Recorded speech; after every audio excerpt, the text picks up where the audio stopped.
જો સાફ સફાઈ ચાલુ છે. સારાબેન ચડી ગયા છે માળિયામાં. આ બાજુ દ્રષ્ટિબેન ચડી ગયા છે. અંતે ગયા છે.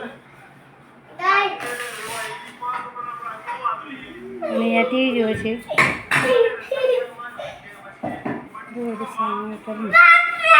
સાફ થઈ ગયા છે. આ રૂમ બાકી છે ને ઓસરી બધાને પહેલાં કરી નાખી કેમ કે પહેલાં નાનું નથી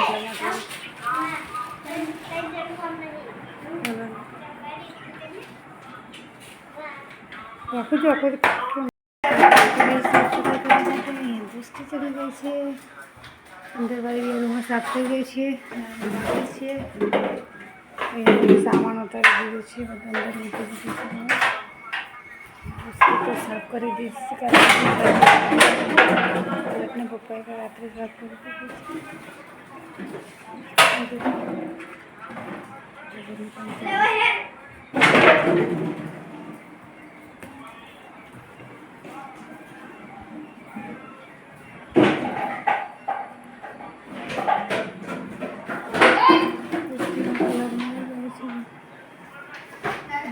સાફ કરવાનું બાકી છે. કલર પણ બાકી છે. સીલિંગ બની ગઈ છે. આ બાજુ તો 3 રૂમ બાકી છે કલર મારવાની.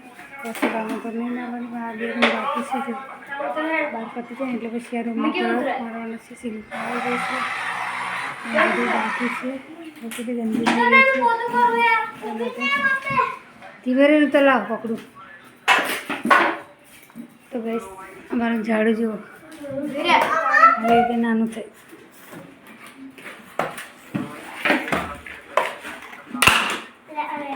પછી એકદમ નાનું થઈ જાય ને. સાફ થઈ ગયું.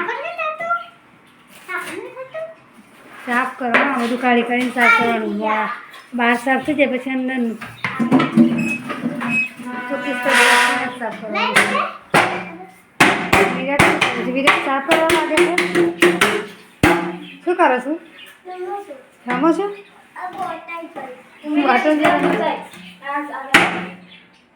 દરવાજા આવે ને દરવાજા ફરે સાફ કરવા ખાલી આ બધું પૂછો કરે. દરવાજા તો પેલા આનથી સાફ કરવા પડશે.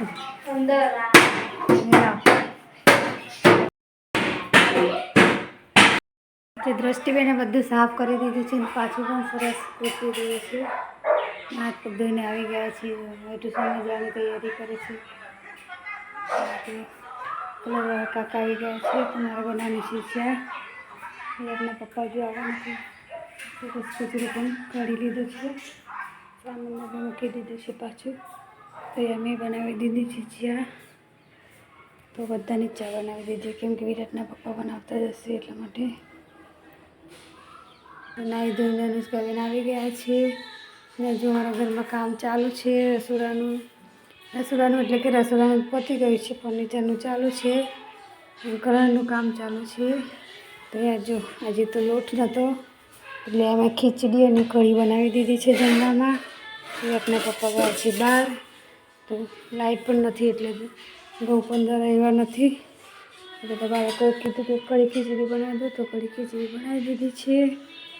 લાઇટ આવે એટલે પછી આપણે દળનું દળી નાખીએ. અને કપડાનું બધું જ બાકી છે કામ કેમ કે સવારનું લાઇટ જ નથી. બધું અહીંયા કલરનું કામ બાકી છે. બધું સામાન અસ્ત વ્યસ્ત કર્યું છે. સોફા અને બધું કાકા અહીંયા કલર મારે છે.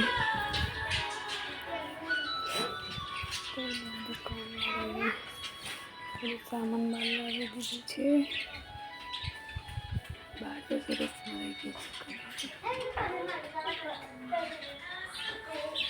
બાકી છે હજુ રૂમ એટલી તો બાકી રહે છે. અંદર કામ ચાલુ છે. જારી થોડી ખૂણામાં બાકી છે. ને હજુ અંદર કલર મારે છે. બધું સામાન બહાર આવી ગયું છે.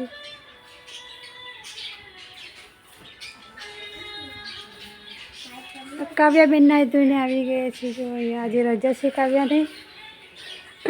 આજે વિરાટની પણ રજા છે. તો વિરાટની પરીક્ષા ખતમ થઈ ગઈ છે. વિરાટની પરીક્ષા પતી ગઈ એટલે હવે નહીં જવાનું સ્કૂલમાં. તો બધું કલરનું કામ મની પ્લાન્ટ પણ મારે હજુ લગાવવાની છે. કામ બની રહે થોડુંક.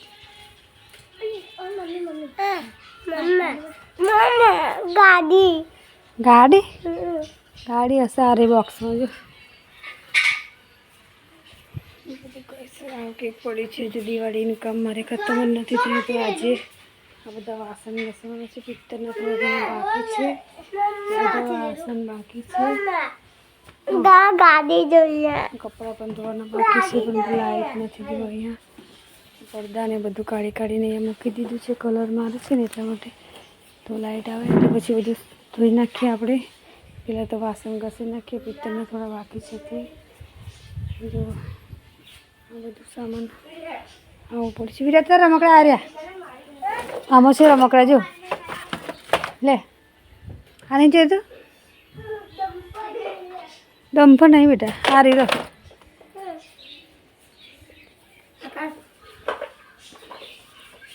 જમવાનું તો બની ગયું છે. હવે બધા જમી લે પછી પિત્તરના વાસણ ને બધું ઘસી નાખીએ.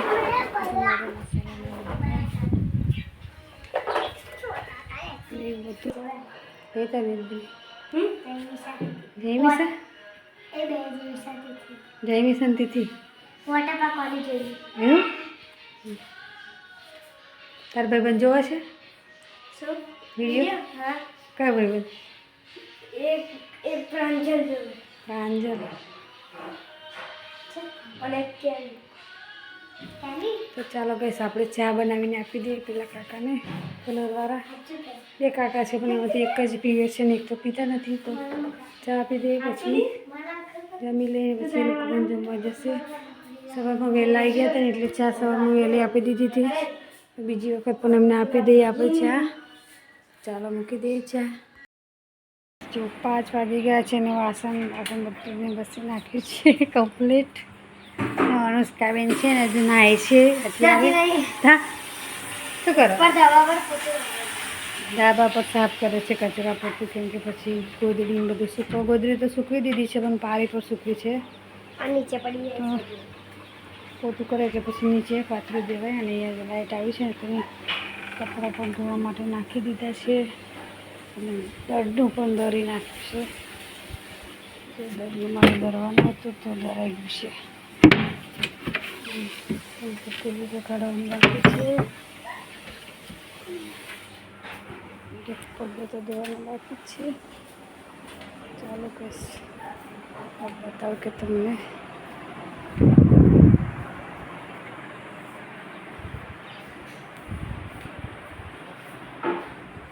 ફર્નિચરવાળા અંકલ અમારે આવી ગયા છે પણ છે ને અડધું કામ કર્યું છે ને અડધું બાકી રાખ્યું છે. આટલું જ કામ કર્યું છે.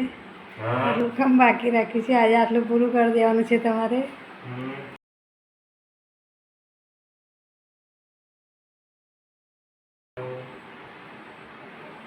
કેટલા દિવસે આવે? 4 દિવસે આવે છે મિસ્ત્રી અમારે. હા તો આજે આવે છે તો 11 સુધી કામ પૂરું કરી દેવાનું છે પછી બંધ. દિવાળી આવી ગઈ એટલે ઉપરનું તો બાકી જ રહેશે એવું લાગે. નીચેનું થઈ રહેશે એવું લાગે છે.